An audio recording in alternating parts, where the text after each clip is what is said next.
Puritanism was a religious reform movement that arose within the Church of England in the late 16th century. Under siege from church and crown, it sent an offshoot in the 3rd and 4th decades of the 17th century to the northern English colonies and the New World, a migration that laid the foundation for the religious, intellectual, and social order of New England. Puritanism, however, was not only a historically specific phenomenon coincident with the founding of New England. It was also a way of being in the world, a style of response to lived experience that has reverberated through American life ever since.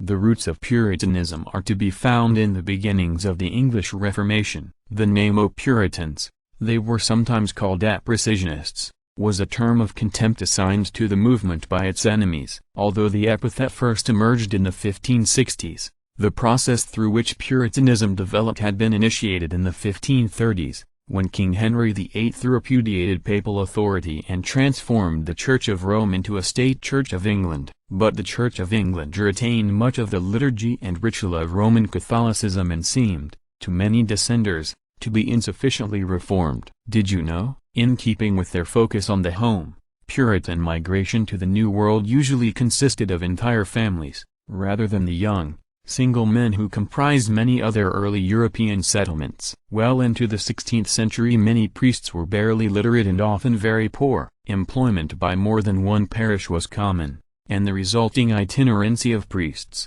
along with their immunity to certain penalties of the civil law, fed anti-clerical hostility and contributed to their isolation from the spiritual needs of the people. Through the reigns of the Protestant King Edward VI, 1547–1553, who introduced the first vernacular prayer book, and the Catholic Queen Mary, 1553–1558, who sent some dissenting clergymen to their deaths and others into exile, the Puritan movement, whether tolerated or suppressed, continued to grow. Some Puritans favored a Presbyterian form of church organization.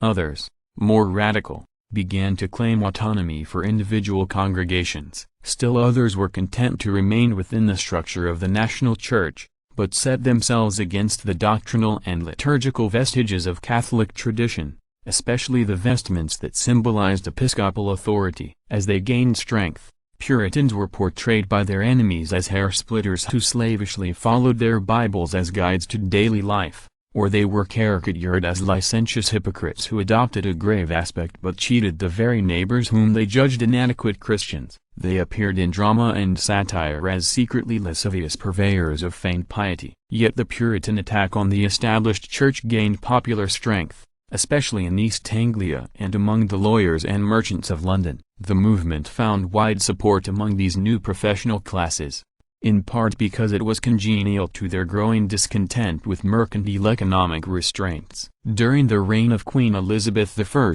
an uneasy peace prevailed within English religious life, but the struggle over the tone and purpose of the church continued. Many men and women were more and more forced to contend with the dislocations, emotional as well as physical, that accompanied the beginnings of a market economy. Subsistence farmers were called upon to enter the world of production for profit. Under the rule of primogeniture, younger sons tended to enter the professions, especially the law, with increasing frequency and seek their livelihood in the burgeoning cities. With the growth of a continental market for wool, land enclosure for sheep farming became an attractive alternative for large landowners, who thereby disrupted centuries-old patterns of rural communal life. The English countryside was plagued by scavengers, highwaymen, and vagabonds, a newly visible class of the poor who strained the ancient charity laws and pressed upon the townsfolk new questions of social responsibility. In the early decades of the 17th century, some groups of worshippers began to separate themselves from the main body of their local parish church where preaching was inadequate, and to engage an energetic lecturer, typically a young man with a fresh Cambridge degree, who was a lively speaker and steeped in Reformed theology. Some congregations went further, declared themselves separated from the national church, and remade themselves into communities of invisible saints, withdrawn from the English city of man into a self-proclaimed city of God. One such faction was a group of separatist believers in the Yorkshire village of Scrooby, who, fearing for their safety, moved to Holland in 1608 and thence, in 1620, to the place they called Plymouth in New England. A decade later, a larger, better financed group, mostly from East Anglia, migrated to Massachusetts Bay. There they set up gathered churches on much the same model as the transplanted church at Plymouth, with deacons, preaching elders, and, though not right away, a communion restricted to full church members, or essence. These Puritans called themselves the non-separating Congregationalists, by which they meant that they had not repudiated the Church of England as a false church, but in practice they acted from the point of view of Episcopalians and even Presbyterians at home exactly as the Separatists were acting. By the 1640s their enterprise at Massachusetts Bay had grown to about 10,000 persons,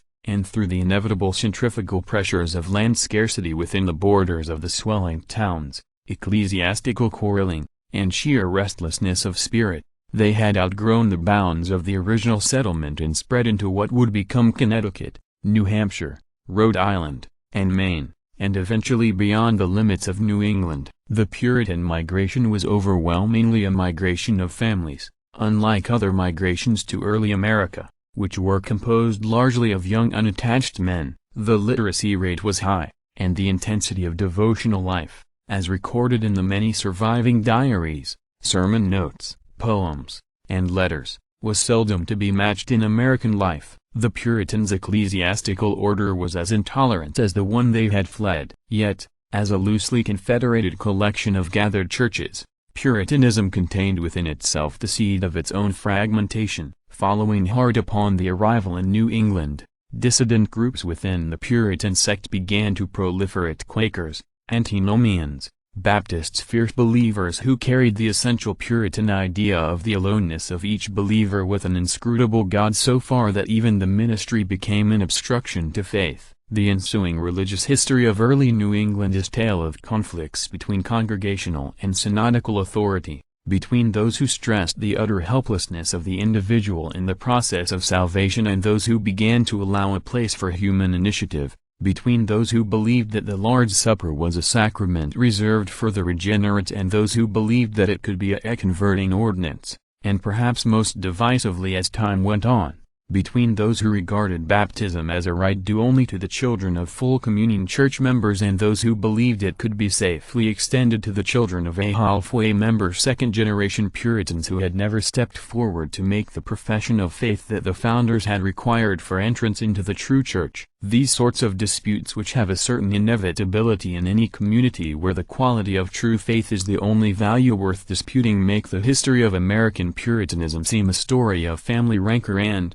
ultimately, of disintegration. But Puritanism as a basic attitude was remarkably durable and can hardly be overestimated as a formative element of early American life. Among its intellectual contributions was a psychological empiricism that has rarely, if ever, been exceeded in categorical subtlety. It furnished Americans with a sense of history as a progressive drama under the direction of God, in which they played a role akin to, if not prophetically aligned with, that of the Old Testament Jews as a new chosen people. Perhaps most important, as Max Weber profoundly understood, was the strength of Puritanism as a way of coping with the contradictory requirements of Christian ethics in a world on the verge of modernity. It supplied an ethics that somehow balanced the injunction to charity and the premium on self-discipline. It counseled moderation within a psychology that virtually ensured exertion toward worldly prosperity as the best sign of divine favor. Such an ethics was particularly urgent in a new world where opportunity can be as obvious as the source of moral authority is obscure. By the beginning of the 18th century,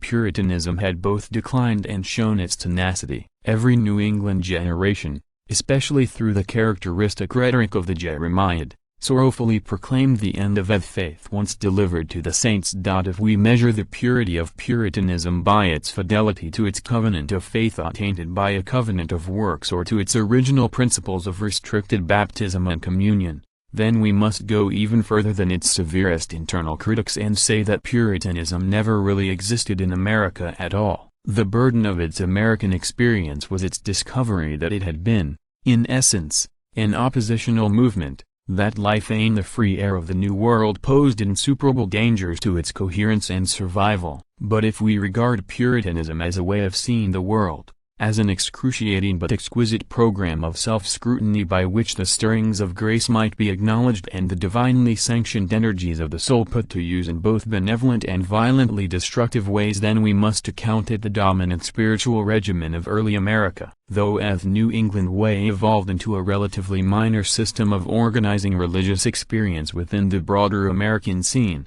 its central themes recur in the related religious communities of Quakers, Baptists, Presbyterians, Methodists, and a whole range of evangelical Protestants. More recently, the word Puritan has once again become a pejorative epithet, meaning prudish, constricted, cold, as in H. L. Mencken's famous remark that a Puritan is one who suspects somewhere someone is having a good time. Puritanism, however, had a more significant persistence in American life than as the religion of black-frocked caricatures. It survived, perhaps most conspicuously, in the transmuted secular form of self-reliance and political localism that became, by the Age of Enlightenment, virtually the definition of Americanism. And in its bequest of intellectual and moral rigor to the New England mind, it established what was arguably the central strand of American cultural life until the 20th century. Alan Himmert and Andrew Delbanco, eds. The Puritans in America, 1985, Perry Miller, The New England Mind, the 17th Century, 1939, and The New England Mind, From Colony to Province, 1953, Andrew Delbanco, The Reader's Companion to American History, Eric Foner and John A. Garrity, editors. Copyright 1991 by Houghton Mifflin Harcourt Publishing Company, all rights reserved.